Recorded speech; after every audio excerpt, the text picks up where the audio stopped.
প্রধানমন্ত্রী মালয়েশিয়া গেছেন তার সহধর্মিণীকে নিয়ে। এখন সেখানে তার হাতে থাকা যে পার্স, সেই পার্স নিয়ে ব্যাপক আলোচনা। ইতিমধ্যে ফেসবুকে জয় জয়কার অবস্থা যে প্রধানমন্ত্রীর স্ত্রী তার হাতে মাত্র 544 টাকার একটা পার্স, যেটি কাতান পার্সের কোম্পানির কাতান পার্স। তো একজন প্রধানমন্ত্রীর স্ত্রী হয়ে সাধারণ মানুষের মতো জীবনযাপন বা এত কম দামি পণ্য ব্যবহার করা, ইতিমধ্যেই কিন্তু ফেসবুকে সেই বিষয়টি আলোচনা জন্ম দিয়েছে এবং প্রধানমন্ত্রীর স্ত্রী এবং প্রধানমন্ত্রী ইতিমধ্যেই কিন্তু মানুষের প্রশংসায় ভাসছেন।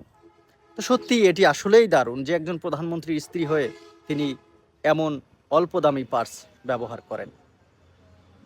এজন্য প্রধানমন্ত্রী এবং তার স্ত্রীকে বাহবা দেওয়ার মতোই যে তারা সেই বিলাসবহুল জীবনযাপন থেকে সাধারণ মানুষের মতো পণ্য ব্যবহার করা কিংবা জীবন ধারণ করা সত্যিই প্রশংসনীয়।